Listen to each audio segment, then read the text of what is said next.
No buts harmed recording in this video. Hi friends, అందరికీ నమస్కారం. నేను మీ కేహెచ్ఆర్ని. ఈరోజు టాపిక్ ఏంటంటే, ఇక్కడ మీరు చూస్తున్న బ్రీడర్లు ఏవైతే ఉన్నాయో సేతువ మరియు అబ్రాస్ అండి. ఈ రెండు బ్రీడర్లు కూడా గుడివాడ ప్రభాకర్ సార్ లైన్కు సంబంధించినటువంటి బ్రీడర్లు అండి. జీపీ గారి లైన్కు సంబంధించినటువంటి బ్రీడర్లు. వీటికి వచ్చిన అవుట్పుట్ని సుమారుగా మన ఛానల్లో చాలా పిల్లలు అయితే అమ్మడం జరిగింది. ఈ రోజు కూడా ఆ రెండు బ్రీడర్లకు వచ్చిన అవుట్పుట్ని మీ ముందుకు తీసుకొని రావడం జరిగింది. ఈ పిల్లలకు సంబంధించిన పూర్తి సమాచారం నేను క్లియర్గా వివరిస్తానండి. ఇంకా ఎవరైనా సరే మన ఛానల్ సబ్స్క్రైబ్ అవ్వకపోతే ఖచ్చితంగా సబ్స్క్రైబ్ అవ్వండి, ఒక లైక్ చేయండి. మీ యొక్క కోళ్లు మన ఛానల్లో అమ్మాలనుకుంటే డిస్ప్లే మీద కనపడుతున్న నెంబర్కి కాంటాక్ట్ అవ్వండి. ఇక్కడ కనపడుతున్న పిల్లలు వచ్చేసి 3 months 10 days అండి, అంటే 3 నెలల 10 రోజుల వయసు ఉన్న పిల్లలుగా బ్రదర్ మనతో చెప్తున్నారు. పిల్లలు మాత్రం క్వాలిటీలు అయితే ఎక్సలెంట్ గా వస్తాయని చెప్పి చెప్తున్నారండి. మీరు ఇక్కడ చూసుకోవచ్చు, పిల్లలకు సంబంధించిన వాకింగ్ వీడియో కూడా పెట్టడం జరిగింది ఫ్రెండ్స్. పిల్లలు అయితే 2 టాప్ క్వాలిటీ చాలా బాగుంటాయని చెప్పి బ్రదర్ అయితే మనతో వివరించి చెప్పడం జరిగిందండి.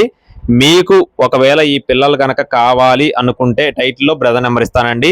టైం పాస్ గా ఎవరు కూడా ఫోన్ చేయొద్దు. బ్రదర్ వీడియోస్ అయితే చాలా ఉన్నాయండి, మీకు ఎటువంటి ఇబ్బంది లేదు. కావాల్సిన వారు తీసుకోండి. ప్రకాశం జిల్లా సింగరాయకొండ ఫ్రెండ్స్, ప్రకాశం జిల్లా సింగరాయకొండ నుండి శ్రీ సాయి వెన్నెల ఫార్మ్స్ నుండి రాజు గారికి సంబంధించినటువంటి కోళ్ళు అండి. రవాణా సౌకర్యం మెయిన్ సిటీస్ కి అందుబాటులో ఉంటుంది. టైం పాస్ గా ఎవరు కూడా ఫోన్ చేయదు ఫ్రెండ్స్. కాస్ట్ అనేది మీరు కాల్ చేస్తే చెప్తారు. Thank you friends, please subscribe my channel. జై శ్రీరామ్.